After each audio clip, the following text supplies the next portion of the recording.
Hello, everyone. My name is Magriet Mouton. I'm a Gallup Global Strengths Coach and Director at the Being Human Group.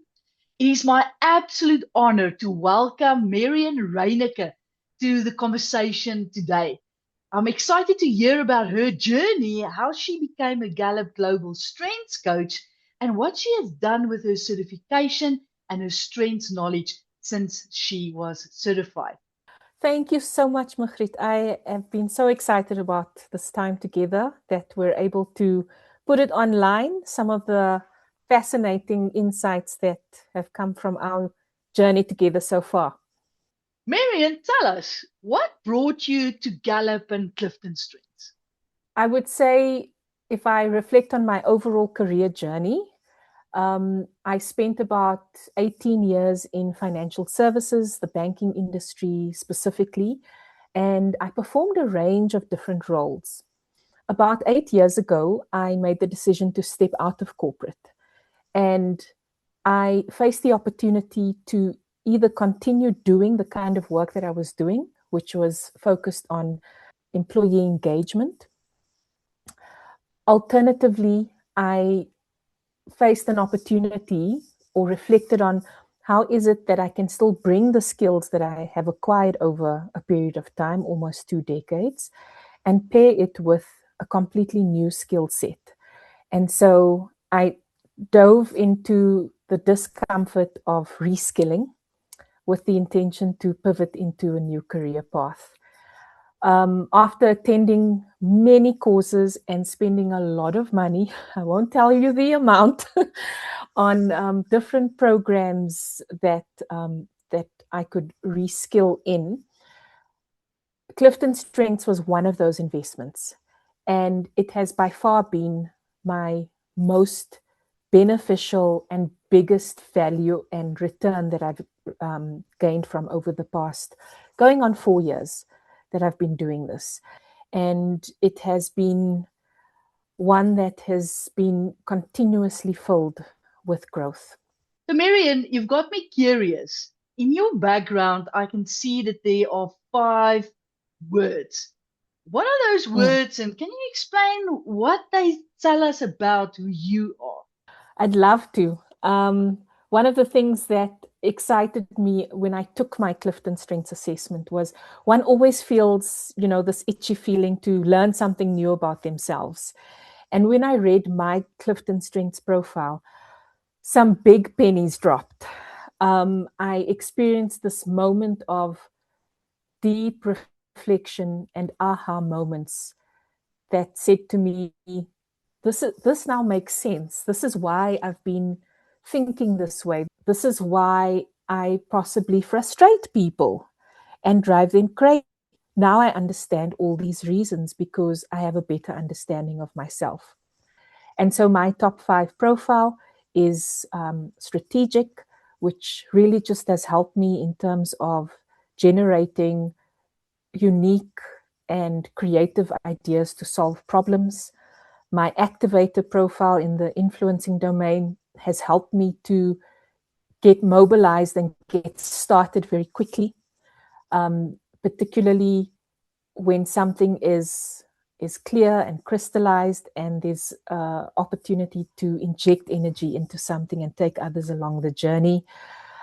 Relator has probably been one of my most important strengths themes throughout my life, but particularly throughout my career journey, because relationships is what has carried me till now and the opportunities that have come my way till now. My arranger allows me to be fluid and adapt along the way. That if something is changing course, I'm able to change with it. And that has also helped me in terms of reskilling and becoming a Gallup CliftonStrengths coach. And then, of course, learner is something that just drives what I do each and every day. When there are opportunities to learn something new, to grow, it is a combination of all of my strengths coming together. That is quite a powerhouse, enabling me to do that and really just step outside of my comfort zone and being okay with that. So, Marian, you've been a Gallup Global Strengths coach now for over 4 years, and what you've done is you've integrated the learnings from your career into your coaching. Now, most strengths interventions start and end with a team workshop. You've taken a very different approach. So, what convinced you that a longer, more embedded process was the right one? And I'm quite curious, what results have you seen that a once-off session simply could not produce? It's exactly what you said in terms of, patterns that we see as CliftonStrengths coaches across industries or organizations. And in the starting phase, particularly the first couple of years of my strengths journey, I went through a process of growing in confidence. I had to grow into it. It didn't just come, immediately. And one of the things that happened a lot for me was I would do a lot of assessments with individuals, and I would do the accompanying debriefs that came with it. It didn't always materialize into team interventions. Sometimes it would, but most of the time it wouldn't. And so the opportunity to take it further was limited. I also found that without having some kind of accountability framework in place, individuals who would go through the strengths assessment process may easily have forgotten about it, or may easily have not incorporated it into their career growth plan or into the work that they do each day. However, where there were leaders who did do that, who did create the space to bring strengths into their conversations, build it into development plans, build it into workshop conversations that went even beyond CliftonStrengths itself, but quarterly KPI planning, for example. Those are the leaders who saw greater success in terms of team performance. What I learned over time, and my strategic strength and learner has certainly helped me to do that, was to be able to identify those patterns and themes and realize that the real impact is less in the individual work and more in this structured approach that one takes with teams and targeted groups. So one of the clients that I've worked with up until now over the past 12 months has been a really incredible journey. And if I group it under our structure of name it, claim it, and aim it, the name it component has been, getting every individual in the team to be aware of what their strengths are and how it shows up in the workplace. Also helping them to reflect on their blind spots and what strategies they can put in place to manage and prevent any weaknesses that may trip them up. And what also became beneficial within this particular team was that more than 60% of the team were new individuals. The team had gone through some changes, people had left, people had moved. And so more than half of the team needed to integrate into this new team environment and a new organizational culture. And so what we did at the start of them joining, and even just before them joining, is that we put them through the CliftonStrengths assessment. What that did in terms of the result and the outcome is it allowed new joiners to achieve two things. The one is stepping into their new roles with confidence, and a sense of feeling like, okay, I'm not alone in this journey. I have a better sense of myself, and I know how I'm being supported, the tools and the managers' mentoring and guidance. And the other critical and important outcome was the transition period of onboarding typically takes 90 days and sometimes into 6 months for an employee to be fully integrated and performing optimally. taking them through the strengths journey helped fast track that. And so the ability to work independently, the ability to identify their KPIs earlier than the 90-day period, and the ability to deliver at the level that was required of the role became faster. When it comes to the claim it stage of the process, this is where it really was the moment that was identified that working with strengths, for it to really make the impact that you want it to make, it's a medium to long-term investment. We talk about the principle, and I think it's in a McKinsey article, where when there is change and people go through a process of change, they need to hear the same message at least 7 times for it to really be internalized and land well. And one can't do that when it's a once-off intervention. And so the claim it component was then moving into the next phase. And what we did there is a few things. The first is we took the team and broke it into smaller groups. We then grouped it into small mini workshops where those individuals who work more intimately together had an opportunity to really unpack their strengths with one another more and talk about the specifics in their actual work that, you know, that shows up in terms of them bringing their best, but also what might trip them up. Working on a one-on-one level with reinforcement coaching. And that's where it became really fun to personalize it in linking strengths to their unique challenges and their unique opportunities and personal and professional goals. We also, in the claim it stage, did a workshop with the entire team for a full day. And there we spent time doing 3 things. The first was the team unpacking their strengths with one another as a collective group. The second was around reflecting on the team grid and how that shows up in the work that they do as a whole. And then the third part was zoning into the team's top 5 profile and giving them the space to reflect on what their balconies and what their basements are.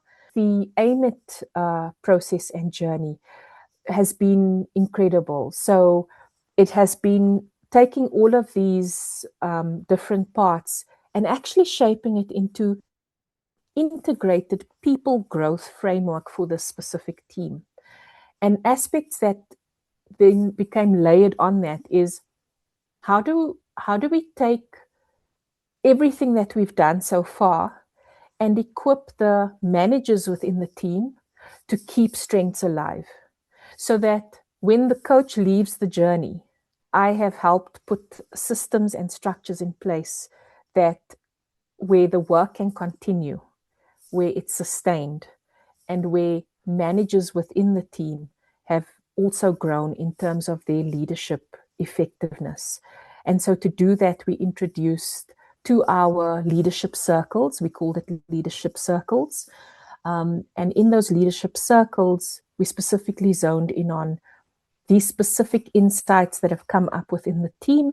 What is it that they can do as leaders in how they show up in the context of their own strengths profile, but also look at the individuals within their smaller teams through the lens of their strengths so that they're able to get the best out of them. Lastly, 2 things on this integrated growth journey has been identifying throughout this process common themes and skills that the team struggled with. So we introduced something called Growth Day. And on a quarterly basis, we spend time reflecting on building specific strengths and skills within the team through the lens of their strengths.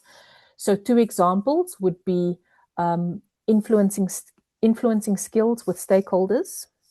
Another example would be how to give and receive feedback effectively, whether it's within the team or outside of the team.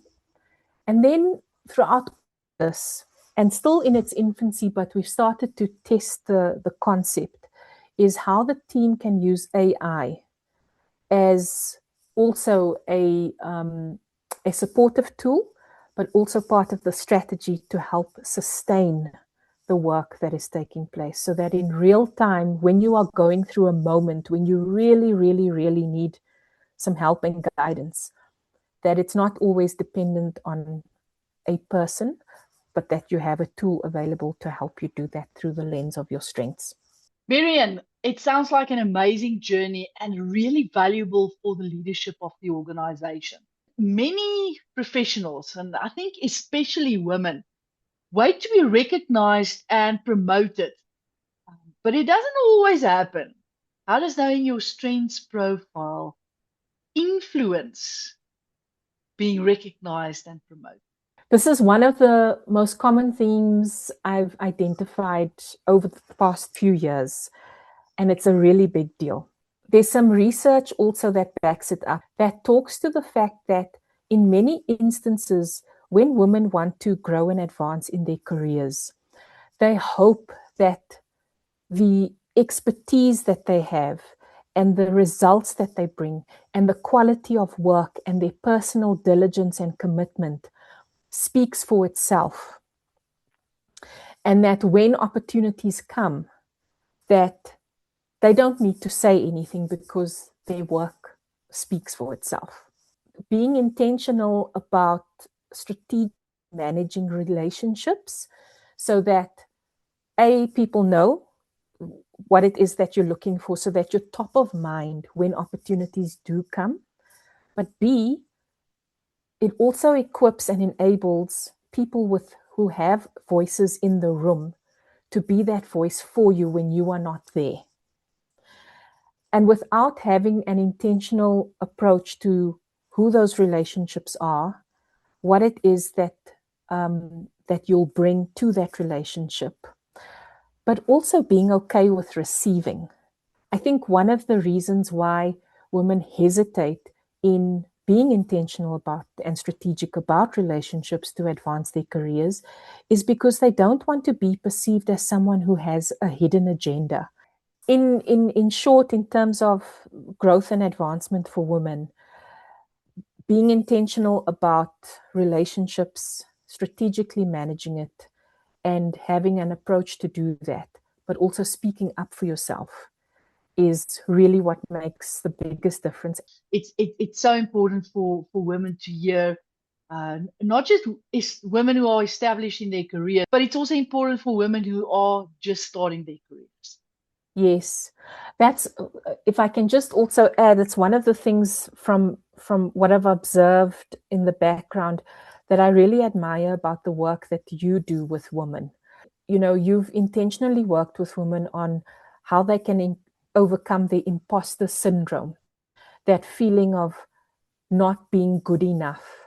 It's also actually one of the things that can trip us up as women, which is we tell ourselves that we need to have all the experience, we need to have the qualification, and we need to know all the right people before we can move into another role or opportunity, when the reality is that nobody's ever ready.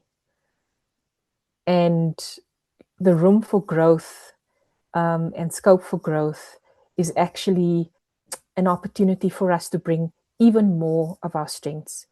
Because if that gap wasn't there, then there's not much for you to really bring. It's more about maintenance than it is about taking things to the next level. And so I really love how you've worked with women in overcoming those challenges as well that they may go through. Marian, you work with leaders and teams every day. What does it cost an organization when a neurodivergent person spends their career trying to fit a neurotypical mold? And what changes when the strengths language enters the conversation? Yes. If I may share a personal story, and an example on that is that, you know, organizations for a long time, for more than 2 decades, have spoken actively about the importance of diversity and inclusion, not just as a strategic imperative, but as a core part of their culture, and how they engage employees and create a feeling of belonging. What I've observed, both personally and as a coach in working with organizations, is that there's multiple facets to diversity, whether it is gender, age, race, etc. But the one thing that I have observed that organizations may not fully understand at this stage, or where there's opportunity for them to get more curious, is in neurodiversity and neuro-inclusion. When organizations have a better understanding of that, they put themselves at the forefront of anticipating how to spot the signs. They put themselves at the forefront of having a plan and a strategy to help those employees identify it, and gain a better sense of awareness about themselves. But then organizations will also be equipped with the data-led insights that will help them put in place the structures, the tools, the support that will help those individuals not only manage the challenges that it comes with, but also bring the absolute best, bring even more of that different way of thinking, different way of doing things, because that is what helps organizations perform and make their mark, not just in the industry and field that they work in, but also in terms of the culture of the organization itself. And embracing neurodivergence is what will help create a true sense of belonging in organizations today. I think also what would help organizations is that when they also understand the strengths profile of individuals, particularly in the context of their neurodivergence, they actually have the blueprint, they have the solutions, they have the answers, because the strengths insights gives them exactly what they need. It tells you word for word the examples and the benchmarks and best practices of what it is they can do to bring the best out of those individuals, even more than what those individuals and employees are already bringing to the workplace. So, Marian, what has Gallup given you as a coach that you couldn't find anywhere else?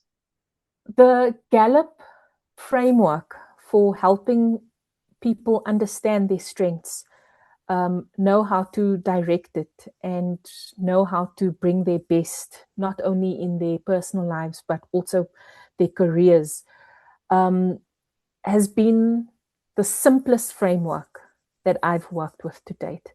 And so being able to explain it and get buy-in from individuals, leaders, and teams has been very, very simple and straightforward. And it's in its simplicity where the power lies. What I've also found from a business perspective, being self-employed, is that the investment that I made in training to become a Gallup CliftonStrengths coach, I saw the return on my investment very quickly because of the individual work as well as the workshops. And so that has been really valuable for me from a commercial standpoint. What Gallup does that I still can't fathom is the amount of content and research and coaches' support and building this learning community that they give every single day, whether it is pool-based content through their different channels on the website, Gallup Access, their YouTube channel, their CliftonStrengths podcasts, you name it, the books that are out there. The amount of content that you have access to and that gets given to you so generously is something that has enriched my growth even more. I didn't even mention the Coaches Learning Series that takes place on an annual basis. the list is endless. And so for that, I really feel that Gallup has added so much value to my life and to my growth as a coach, and the skill sets that I'm continuously developing and strengthening. From a personal perspective, how I show up with my family as a mother of 4 is through the lens of my strengths. And I've taken my children, my older 2 children who are teenagers, I've put them through the student strengths profiles. And so being able to connect with them differently, because I have this deeper understanding of what matters to them, has made a real difference. And then also in my marriage, now that I have a better understanding of my husband's strengths profile, when I approach conversations with him or when we make decisions together, I have an even deeper appreciation, not only for the way that he thinks, but why he thinks that way. And so what I bring into that conversation and into the relationship is something that is a lot more deeper and from a place of proactiveness, not reactiveness. Marian, I'm so thankful that you decided to join me in this conversation, a very important one at that. Thank you so much, Magriet, and thank you to you and Yendo at the Being Human group also for the ongoing support that you give, that the relationship that is formed goes beyond the training itself, and that it's been a long-standing one. So thank you for this opportunity, and thank you for you.